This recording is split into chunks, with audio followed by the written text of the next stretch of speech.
Stephen Harper has reduced corporate taxes dramatically. They're now lower than any country in the G8. The tax rate for corporations in Canada is down to 14%. In 2000, it was 28%. In 2006, Paul Martin had brought it down to 20%, but Harper's brought it down to 14%. So the corporate tax rate, and your profits, it's absurd. It's so low. It's been pointed out by a number of analysts that for corporations where the head office is in the United States, not paying taxes in Canada just increases the profits to the point that they pay more taxes in the U.S. So it just transfers taxes on profits in Canada from the Canadian government to the U.S. government. Requiring them to invest in Canada isn't very likely, nor is requiring them to spend their money or invest in anything. They hang on to the cash. That's one of the things that's happened. Jim Flaherty labeled corporations as job creators. That was his defense for reducing the taxes so very much. These were job creators, but I think it's even people like Don Drummond at TD Bank, and actually Mark Carney, who's chair of the Bank of Canada, pointed out that the corporations that are making a large amount of money are actually, I think it was Mark Carney who called it stranded capital. They're not investing it at all. They're sitting on it in case somebody should try a hostile takeover. They want to be cash rich. They're not investing it in expansion of their operations within Canada. If anything, they continue to cut back on the number of employees they have.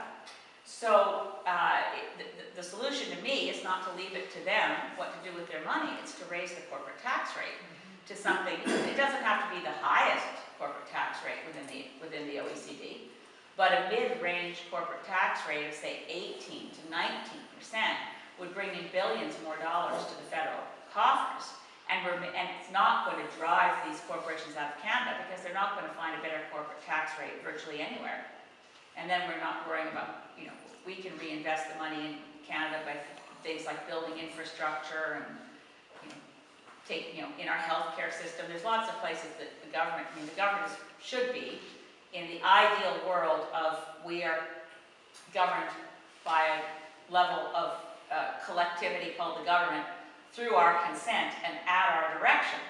Now, that's been severed to a significant degree over the last number of years, and certainly Stephen Harper changed it quite dramatically. But in theory, that's what we're doing here, so we should be able to say, we think this tax rate makes sense, and we'd like to see the taxes that are collected used in Canada for the things that we need most desperately. Since we've got about a $30 billion infrastructure deficit, to make sure bridges don't fall down and waterworks don't flood and so on. There's a lot to be done, and your idea is a great one, but I'd rather just say that they have to pay, they're making, their levels of profit are in biblical times called usury, and they're making a lot of money on credit card debt that people accumulate that they can never pay back.